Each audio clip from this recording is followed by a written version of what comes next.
Então, essa aqui é nossa primeira aula de tópicos em geometria e dinâmica, curso ofertado pela Universidade Federal do Maranhão, no campus universitário de Balsas. Este curso está sendo ministrado por mim, o professor Raivel Arias, professor de matemática deste campus. Então, vamos lá. O primeiro problema que nós iremos estudar é esse aqui, o problema número 1. E uma pergunta: será que é possível construir retas no plano cartesiano que não contenham pontos racionais? Então, nessa primeira aula que já foi ministrada, agora estou fazendo um resumo dessa aula. O primeiro que nós fizemos foi definir um número racional. Então, o que é um número racional? Um número racional é um número real que se expressa como quociente entre dois enteros. Então, x real é um número racional se somente se esse x se pode expressar como quociente entre dois enteros. Obviamente, isso aqui é diferente de zero. Então, tu tem uma fração em que numerador e denominador ambos são números inteiros. O conjunto de todos os números que podem se expressar dessa forma, dessa forma como quociente entre inteiros, se diz que é o conjunto dos números racionais. E esse aqui é o símbolo que em matemática se usa para indicar esse tal conjunto. Então, esse conjunto Q é o conjunto dos x reais, tais que x se expressa como quociente entre dois inteiros. Assim, y está em Q, ou seja, y é um elemento de Q, se somente se tu pode encontrar m e n inteiros, tais que, por exemplo, esse y se expressa como quociente entre esses dois números. Agora, um número real que não seja um número racional é um número irracional. E essa notação que vamos usar aqui, ou seja, se x é real, então o x se expressa como quociente entre dois inteiros ou x não se expressa como quociente entre dois inteiros. E nesse caso, tu diz que x é irracional. E esse é o símbolo que se usa. X é um número irracional.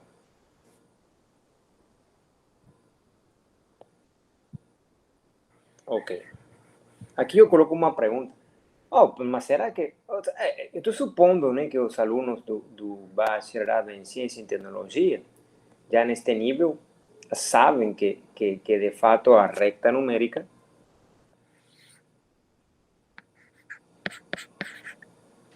contém números que se expressam como quociente entre inteiros e contém números que não se expressam como quociente entre inteiros, ou seja, números irracionais.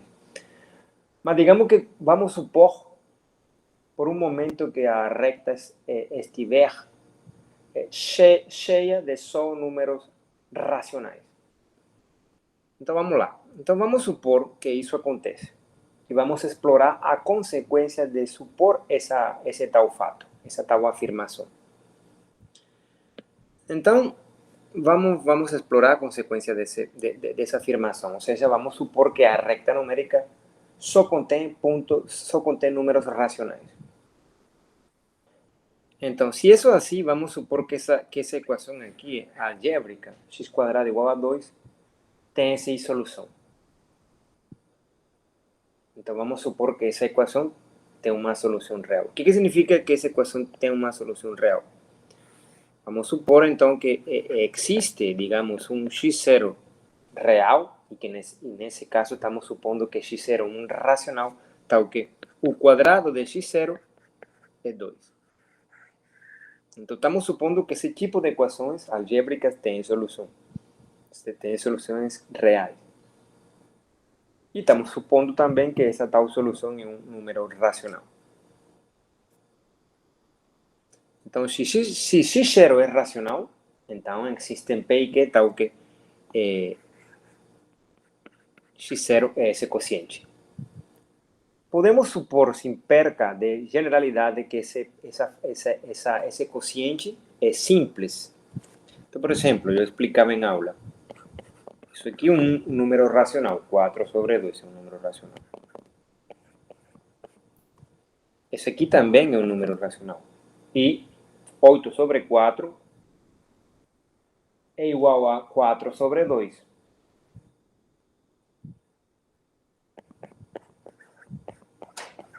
Essa aqui também é outra representação racional de um número real, 16 sobre 8. Agora,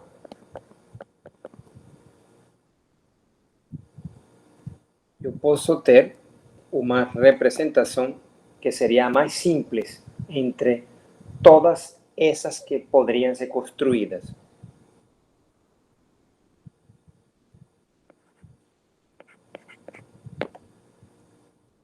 Aí eu digo que 2 sobre 1 seria a fração mais simples entre todas essas frações que são iguais. Mais simples em que sentido? Então vamos lá. Eu estou supondo, né, que P e Q são primos entre si. Isto é, dois números naturais são primos entre si se o máximo comum divisor desses números é 1.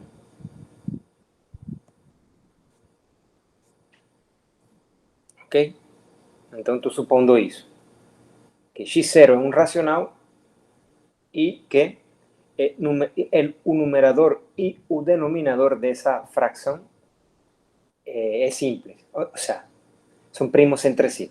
Então a fração é simples. O máximo comum divisor desses números é 1. Ok. Agora, como x0 é uma solução, então nós substituímos o valor de x0. O sea, x0 como fração. P sobre Q. Ok. E aqui tu tem P quadrados sobre Q quadrado igual a 2. Como Q é diferente de 0, isso implica que o quadrado de Q seja também diferente de 0. Portanto, podemos multiplicar ambos lados dessa igualdade por Q quadrado.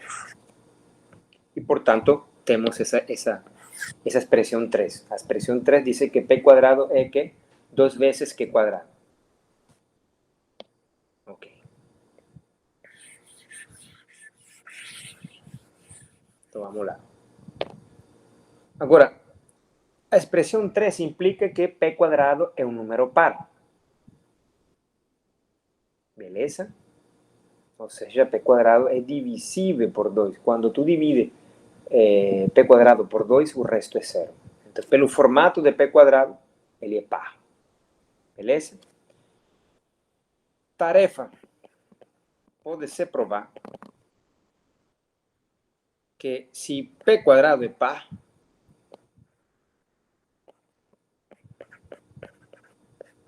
então o próprio P é par. Essa é uma tarefa que eu deixei para os alunos. Né? Então, isso aqui é uma potência.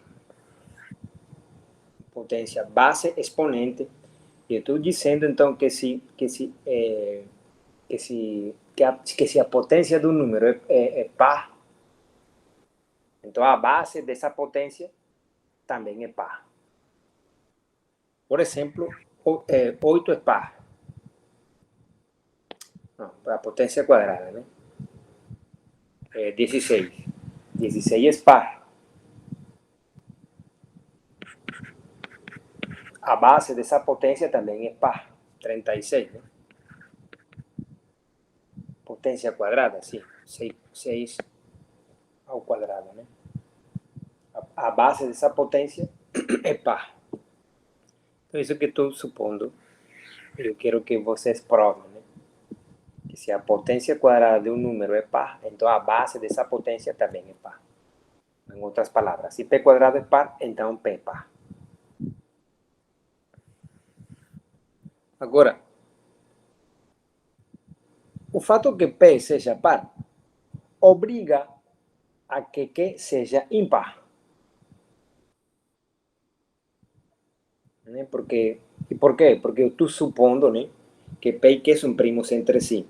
Se Q for par, então não são primos entre si, porque dois números pares, pelo menos, têm a 2 como divisor comum, e 2 é maior do que 1. Então não pode, né? Então, que P seja par obriga a que ser ímpar. Mas é possível provar que é par. E isso por quê? Vamos lá. Então, como P é par, P se escreve como 2 vezes algum natural. Aí estou falando que é J. Então, P é 2 vezes J. Agora, quando desenvolvemos essa expressão aí, nós ficamos com isso aqui.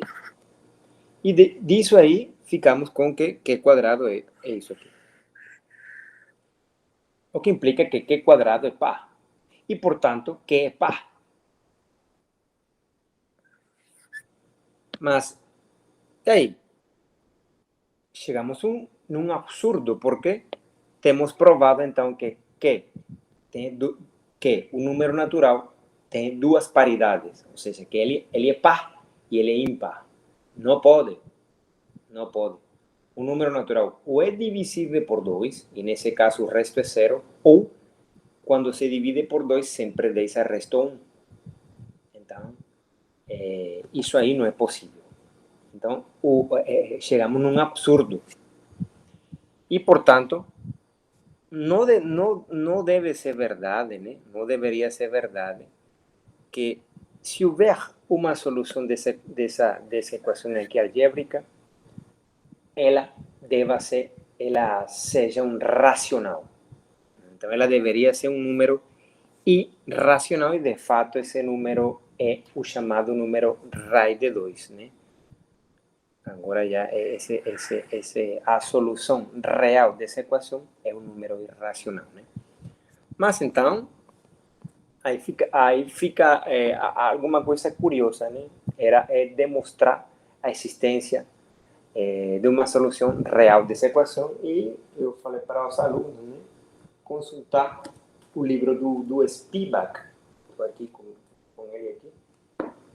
O livro do cálculo de Spivak, na página 156, o teorema número 8, que diz que todo número positivo possui uma raiz quadrada. Então, consultar o cálculo de Spivak para uma prova desse resultado. Então, foi um exemplo para demonstrar a existência, em particular, de raízes quadradas. Ou seja, a recta, além dos números racionais, contém outros números que não se expressam como quociente entre enteros.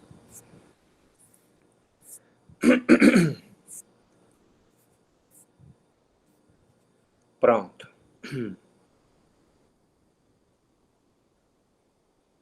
Uma vez definidos os números racionais, passamos a definir os pontos racionais. E o que é um ponto racional? Então, um ponto racional ou um par ordenado se diz que é um ponto racional se somente se ambas entradas desse ponto são números racionais. Esse conjunto de pontos racionais vamos indicar com o símbolo Q vezes Q, ou Q quadrado. Então, o que é Q quadrado? Q quadrado é o conjunto dos pares ordenados tais que a primeira entrada do par é um número racional e também a segunda entrada do par. Quando usemos esse símbolo aqui, estamos indicando que o ponto ou o par ordenado não é um ponto racional.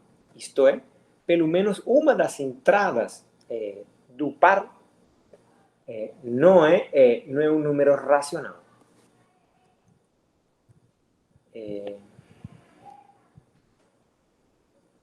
Tarefa. Eu coloquei uma tarefa, né, para os estudantes e pedi para eles, né, explicar o sentido, né, dessa afirmação. Que quadrado é um conjunto infinito. E intuitivamente isso significa que o plano está cheio de pontos racionais. Eu coloco pontinhos aqui e está cheio. Nunca pararia, né, de colocar pontinhos aí, que representassem pontos racionais. É claro que não todo ponto do plano é um ponto racional. Por exemplo, raiz de 2, 3 é um ponto que não é um par que não é um ponto racional. Por quê? Porque raiz de 2, que é a primeira entrada do par, não é um número racional. Então, porém, há no plano cartesiano uma infinidade de pontos racionais. Não todo ponto racional, não todo ponto do plano é um ponto racional. Ok. Aí depois voltamos ao problema que nos interessa, e é construir rectas no plano que não contenham pontos racionais. Vou mostrar um desenho disso aí.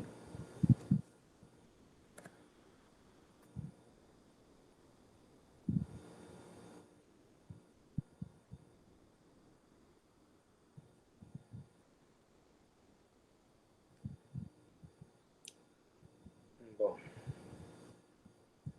vou tirar esta bolinha, né? Não queria mostrar essa bolinha aí.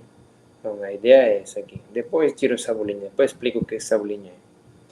Então, isso aqui é uma linha, isso aqui é uma linha, e eu quero construir linhas no plano cartesiano, né, que não contenham pontos racionais. Será que isso é possível? Será que isso pode? Então, a priori, se tu sabe que o conjunto que é quadrado é denso no plano, tu poderias a priori pensar que construir tais retas é impossível.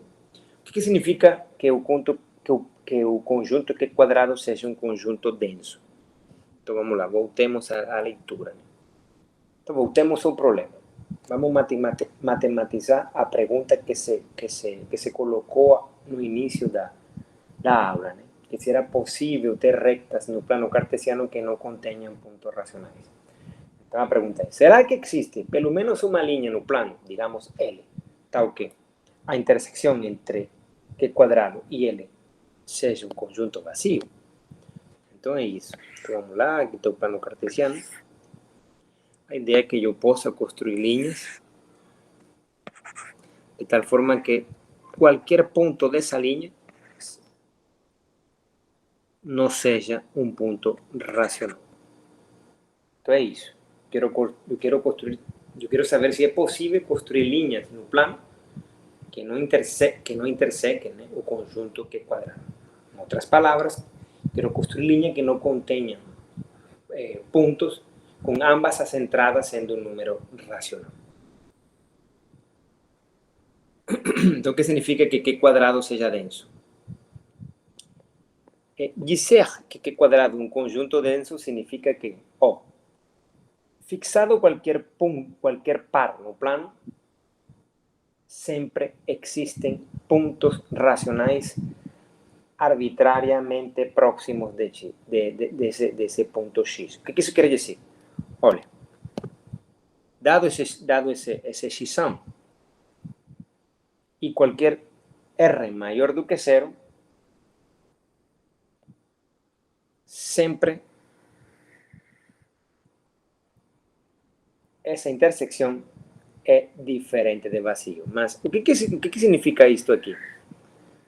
Isso aqui significa o conjunto dos pares do plano, tais que a distância desses pontos a x é menor do que r. Então, esse conjunto aqui contém todos os pontos que estão a uma distância de x menor de que esse r. Então, vamos colocar isso em desenho.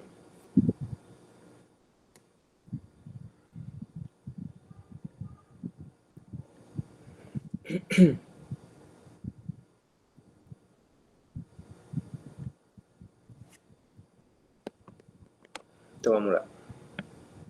Então, esse é um x aqui. E esse aqui, o raio. Geometricamente, esse conjunto se vê como uma moeda, um disco. Um disco. Então, olha só. Então, fixei esse segmento aqui está fixado. Esse segmento aqui, quando nós falamos de R maior do que zero, então, geometricamente, R representa o tamanho de um segmento de reta. O segmento de reta de tamanho R. Então, fixado um R e fixado um X, a bola centrada em X e raio R é o conjunto dos pontos que estão a uma distância de X menor do que R.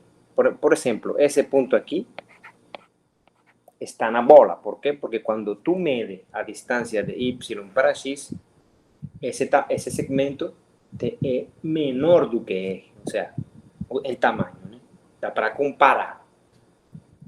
Agora, se tu pega um ponto aqui, Y são, e tu compara o tamanho do segmento de reta que liga Y com esse X, então você percebe, né, que esse segmento é maior do que R e, portanto, esse ponto não está na bola. Então, nesse conjunto, estão aqueles pontos cuja distância a X, que é o centro da bola, é menor do que o raio fixado. A distância entre dois pontos, né, é aquela que nós conhecemos da matemática básica, da geometria analítica, é a distância euclidiana. Sendo que esse Y tem entradas Y1, Y2 e X tem entradas X1, X2. Pronto. Então, geometricamente, essa seria a bola centrada, essa aqui seria o centro da bola, esse aqui seria o que se chama de raio. Então, eu acredito que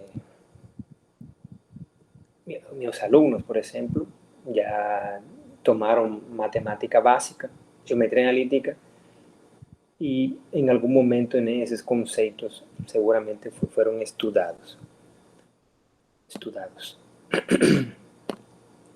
Então, vamos lá.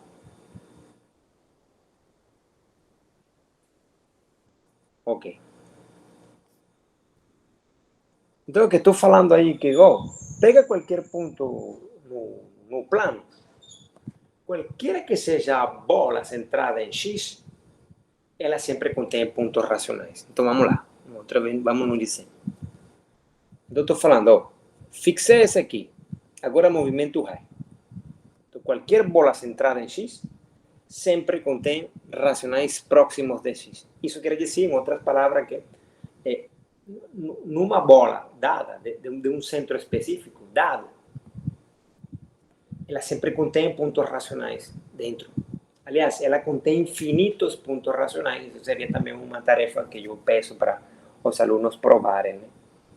Que não é que existe pelo menos um, não. Além de um, há uma infinidade de pontos racionais dentro da bola. Qualquer que seja o raio. Então, ali, não estou falando que todo ponto que esteja aí é um ponto racional, não. Longe disso. O que estou falando é que há uma infinidade de pontos racionais. Dá para provar isso. Qualquer rádio que tu tome, sempre há pontos racionais próximos de X. Então, isso nos coloca a pensar, a nos questionar. Mas será que é possível, então, construir retas sem pontos racionais? Então, vamos lá.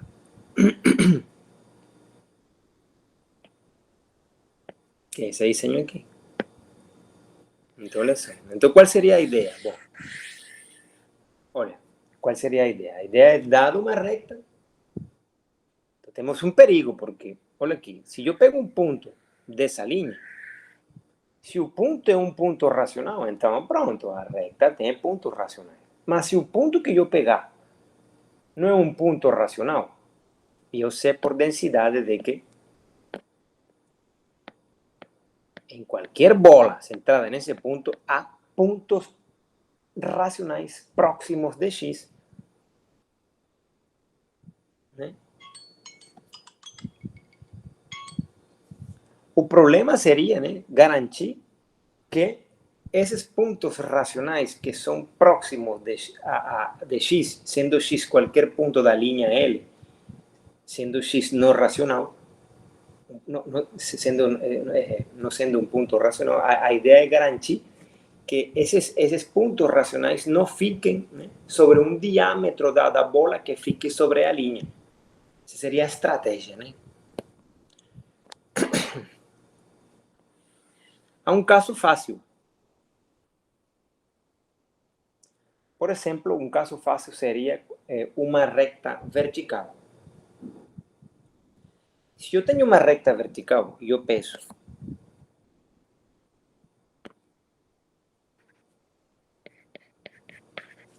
que a equação cartesiana associada a essa reta seja tal, por exemplo, x igual a e a um número irracional, então eu garanto que nenhum ponto sobre ele seja um ponto racional. E de fato isso é verdade aí, porque obviamente a primeira coordenada, né, de qualquer ponto da linha é irracional. O mesmo é verdade se a linha, né, que tu pegar fosse uma linha horizontal. Nesse caso, bastaria definir a equação cartesiana associada a essa linha, sendo y igual a b e pedindo, né, que b seja um número irracional. Nesse caso, também, essa linha que se constrói não tem pontos racionais, porque eu pedi, né? Porque todo ponto dessa linha tem primeira entrada sempre b, e b eu pedi que fosse um número irracional. Então, nesse caso, linhas verticais e linhas horizontais dá para construir tais linhas sem pontos racionais. Mas agora, e se a linha não é vertical nem é horizontal? Então, como construir? Será que é possível construir rectas assim como desenhadas aí por mim, usando o GeoGebra, sem pontos racionais? Lembra que tenho que garantir que parece que a densidade proíbe esse tipo de coisas, mas não. É possível sim. Já vimos que nos casos de rectas verticais e rectas horizontais dá para construir tais rectas. Mas aí